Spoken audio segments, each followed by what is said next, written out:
বৌদি, পাত্রপক্ষ দেখলে চোখ ফেরাতেই পারবে না। তুই তো একেবারে পাকা গিন্নি হয়ে উঠেছিস রে মা। আমি তো ভাবতেই পারছি না তুই এসব নিজের হাতে রান্না করেছিস।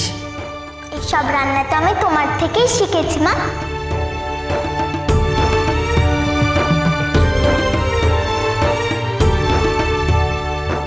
অভাগিনীর কেউ ছিল না, ছিল শুধু মা।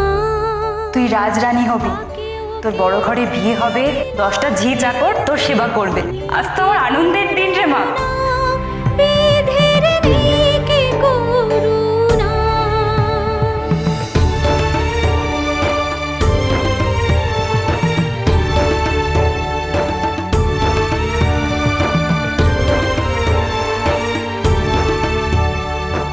আশা ভরসা শেষ সম্বল কোথায় গো হারালো। খড়কুটো কেড়ে বিধি অকলে ভাসালো। ময়নামতির মাথা ন্যাড়া করে মুখে চুনকালি মাখিয়ে গ্রাম থেকে দূর করে দিতে হবে। ভাসালো বিধি অকলে। সত্যি করে বলো তো, বিষয় টাকা ডাকাতি করে তোমাকে মোহরগুলো দিয়ে গেছে কিনা?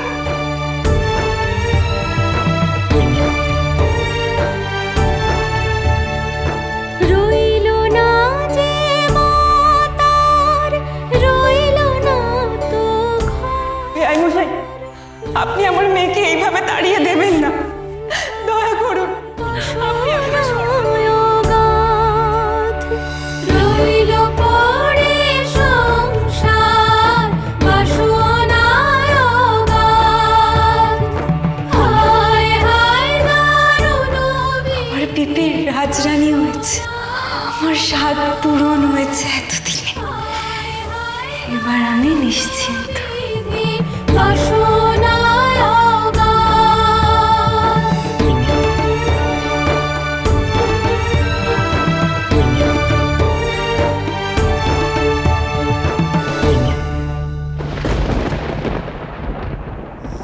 চক্রবর্তী, ময়নামতি যে কুলোটা নয়, ময়নামতি যে প্রফুল্ল মুখার্জির স্ত্রী, সে কথা তো এই চিঠি পড়লেই জানা যাবে। রায়মশাইকে তোমরা যে মিথ্যে কথা বলেছিলে সে তো সে জেনে ফেলবে। তারপর তোমার কপালে শনি নাচছে চক্রবর্তী। কথা রায়মশাইয়ের কানে খবরটা যাওয়ার আগে পাখিকে খাঁচায় বন্দি করে ফেলতে হবে। আমার সমস্ত ছক কষা আছে। বলছো? আপনি নিশ্চিন্তে থাকুন। খালি একটা জিনিস করতে হবে, ব্রজেশ্বরের কানে যেন কিছুতেই ময়নামতির মৃত্যুর খবরটা না যায় সেটা দেখতে হবে। বাকিটা আমি সামনে নিচ্ছি।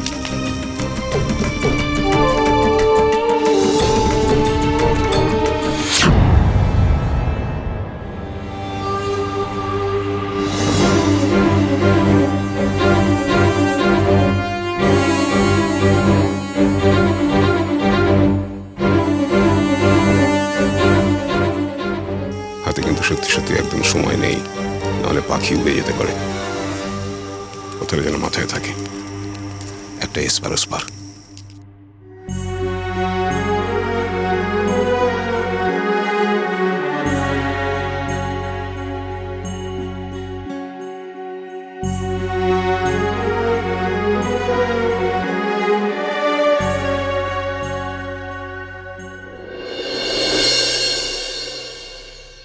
সবই তো বললাম রায়মশাই, এরপর বিচার আপনার হাতে। কি বিচার করব আমি? তোমরা বললে আমি শুনলাম। আমি তো এখন মরা মানুষের সতীত্ব নিয়ে বিচার করতে পারবো না। না মানে আজ এই দুঃসময়ে মেয়েটাকে যদি আপনি একটু দেখেন, প্রফুল্ল বড় একা হয়ে গেল তো, তার তো আর যাওয়ার কোথাও জায়গা নেই। প্রফুল্ল একেবারে অনাথ হয়ে গেল রায়মশাই। কাঁচা বয়সী মেয়ে একা একা জঙ্গলে থাকবে কি করে? তাই তো আপনাকে আমরা এই দুঃসংবাদটা দিতে এলাম। এটা সত্যিই দুঃসংবাদ। ময়নামতি যে এভাবে আমার স্বাদ অপূর্ণ রেখে পৃথিবী ছেড়ে চলে যাবে, এ আমি স্বপ্নেও ভাবিনি। প্রফুল্ল বড়ই লক্ষ্মীমন্ত মেয়ে রায়মশাই, মানে যদি আপনি দয়া করে একটু আপনার বাড়িতে ওকে ঠাঁই দেন, মানে ও তো আপনারই পুত্রবধূ, তাই না? না না, কখনো না। প্রফুল্লকে আমি পুত্রবধূ বলে মানি না। সে কুলোটা মায়ের মেয়ে। যে মায়ের চরিত্র খারাপ তার মেয়েকে আমার বাড়িতে ঠাঁই দেওয়া তো দূরের কথা, পা পর্যন্ত রাখতে দেব না। আমরা তো বলছি ময়নামতি কুলোটা নয়। থামো থামো, তোমরা এক মুখে কত রকম কথা বলো। এই তো সেদিন সাতকাউন করে জানিয়ে গেলে যে ময়নামতি কুলোটা, প্রফুল্লের জন্মের ঠিক নেই। যার মা এরকম দুশ্চরিত্রা তার মেয়ে কি করা ভালো হবে বলুন? ওই তো একই রক্ত, বাবারই তো কোনো ঠিক ঠিকানা নেই। এখন উল্টো গান গাইছো। তোমাদের কথাতে আমি প্রফুল্লকে তাড়িয়েছি, তোমরা এসে সব কথা না জানালে আমি কিছু জানতেই পারতাম না। আর এখন পুরো উল্টে গেছো। তোমাদের কোনটা আমি সত্যি বলে ধরবো? এখন যেটা বলছো সেটা যে সত্যি আমি জানবো কি করে? রায়মশাই, আমাদেরকে ক্ষমা করে দিন রায়মশাই। আসলে প্রফুল্লর বিয়ের সময় আমাদেরকে যথাযথ আপ্যায়ন করা হয়নি বলেই আমরা রেগে গিয়েছিলাম রায়মশাই, এবং রেগে গিয়ে অপমানিত বোধ করেছিলাম। তাই জন্যই আপনার কাছে অভিযোগ জানিয়েছিলাম রায়মশাই। প্রফুল্লর বাবা প্রসন্ন মুখোপাধ্যায় চিঠি পড়ে আমাদের কাছে সবকিছু পরিষ্কার হয়ে গেছে রায়মশাই। আমরা আমাদের ভুল স্বীকার করে নিচ্ছি রায়মশাই। এমন দুর্দিনে আপনি যদি মুখ ফিরিয়ে নেন তাহলে মেয়েটা কোথায় যায় বলুন? ওদের মা মেয়ের চরিত্রে কোনো দোষ নেই। তোমরা কি বলছো? আমি মিথ্যে কথা বলছি? কে কোত্থেকে চিঠি পাঠালো অমনি সে সচ্চরিত্র হয়ে গেল? প্রফুল্লর বাবাই যে এই চিঠি লিখেছে তাতে কোনো প্রমাণ আছে তোমাদের? অন্য কেউ তো লিখতে পারে।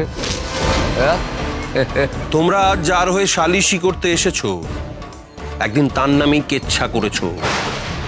তোমাদের মুখের কথার কোনো মূল্যই নেই আমার কাছে। নিজেদের স্বার্থে তোমরা তোমাদের মুখের কথা প্রতি মুহূর্তে বদলাতে পারো। আমরা আমাদের পাপের প্রায়শ্চিত্তি করতে এসেছিলাম জমিদার মশাই। মেয়েটা বড় অসহায়।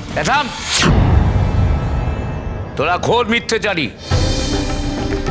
আমার তো এখন সন্দেহ হচ্ছে যে প্রফুল্লর মায়ের মৃত্যু সংবাদটা সত্যি কি না।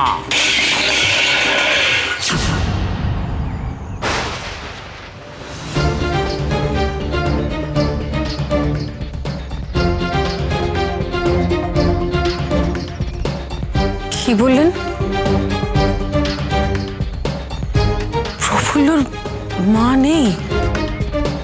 যা শুনেছো ঠিকই শুনেছো, আর যেটা শুনলে সেটা শুধু নিজের কাছেই রাখো। হ্যাঁ,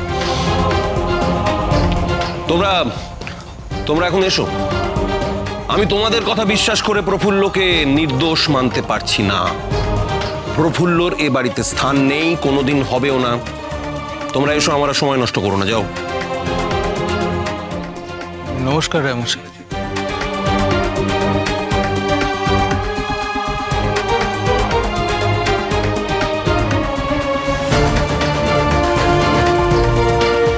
শোনো গিন্নি, কথাটা যেন ব্রজোর কানে না উঠে। আমি চাই না ব্রজ আবার ওই মেয়েকে নিয়ে মেতে উঠুক। মাতৃহারা অসহায় মেয়ের কথা শুনে ব্রজোর দরদ আবার উথলে উঠতে পারে কিনা। নয়নবউ, তোমাকেও একই কথা বলে রাখছি, নইলে কিন্তু তোমাকেই এর ফল ভুগতে হবে। কখনো বলবো না, বলে মরি আর কি। উনি শুনলে ছুটবেন হাবেদারের কাছে, হয়তো সঙ্গে করেই নিয়ে আসবেন। কি হলো নয়নবউ, কথাটা তোমার কানে গেল? আমি কাউকে কিচ্ছুটি বলবো না বাবা মশাই। কেউ কি আর খাল কেটে কুমির আনতে চায়? আমি মুখে কুলু পেটে থাকবো।